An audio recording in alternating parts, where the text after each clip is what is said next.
flat, so it's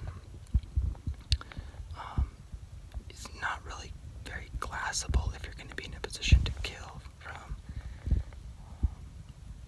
They move too fast in the evening, and then we're not morning hunting this place. It's my buddy's spot, and he only likes to evening hunt it.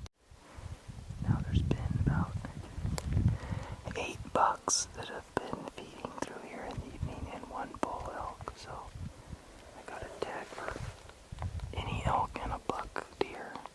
So see if something happens tonight.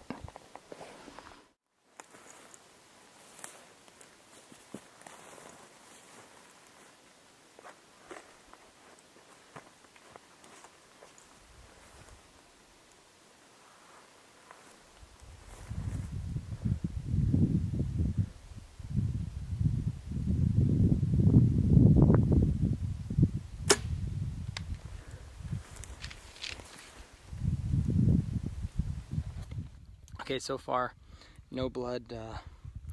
Can't find any blood for my buck. I shot last night. It's looking kind of terrible. The arrow only went in about maybe 7-8 inches, which is enough to kill him for sure. But it makes for a stressful blood trail when you only have 4 inches probably arrow broken off inside the deer. Let's see if I can show you this. So all we're following is like tracks like that, just no blood, just following the dirt tracks the deer had run through. There's a track, and yeah, so it looks like he went maybe this way, so I'm just gonna start kind of heading this direction, see what I find.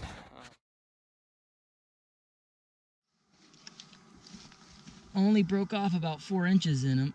Hit him a little high, but apparently got aorta or something because he only went about 80 yards. I had 3 days left to hunt, and the family came out to meet me, so we ran over and we're doing evening hunts at a friend's property here.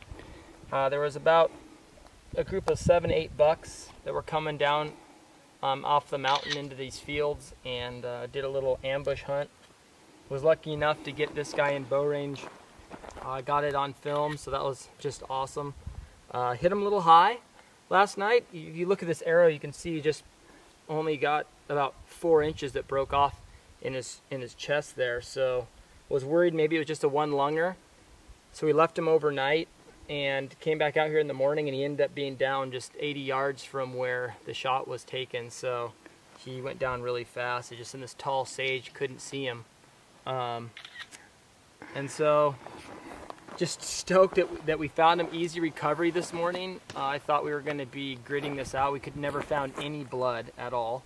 It was hit high, you know, so the blood just stayed in the chest cavity, which is pretty common with, you know, a high hit with no exit wound.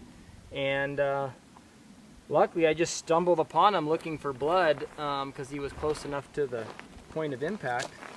And stoked to be able to have my baby girl Emma here with me for the recovery.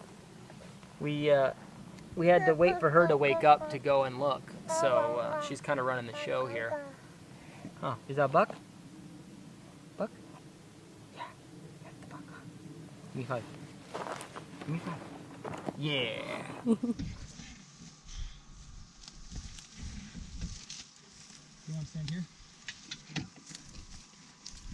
Okay, so when we got home, butchered up the deer, was able to get the scapula out. I was anxious to get it out and see what the arrow had done and what it had to penetrate in order to kill that deer. It was a 63-yard shot. I was shooting a 4-blade Wacom broadhead, 100 grainer. I shoot just over a 400 grain arrow and a 63-pound draw on a Bowtech Icon. And that arrow was able to, you know, go through the scapular spine, through the scapular plate, and through a rib, and then into the aorta. It penetrated a total of probably 8 inches and made it into the chest cavity by about 3 to 4 inches. Just center punch the aorta, and that, you know, extremely fast. It died in, you know, an 83-yard death run, so it was quick. We left it overnight because we thought it might have been a one lunger. If we hadn't got a big artery like that, it might take it a while to expire. So we left it overnight, and the next morning it was right there. It died immediately. There was not a single speck of blood, not a single one. The only blood that I found that was evidence that that deer had been even hit by an arrow was the blood on the arrow, which shocked me. I've never had a blood trail before that I literally never found a single drop of blood. I crawled around for a half an hour and I couldn't find even a single speck. And usually I'm a pretty good tracker, so I was starting to get really nervous when I couldn't find a single drop. And so I just started getting ready to grid it out and just kind of did a little perimeter grid, started one out just to see what we were gonna find, and it just stumbled right into them, luckily. So was excited to show you guys that. Yeah, thank you.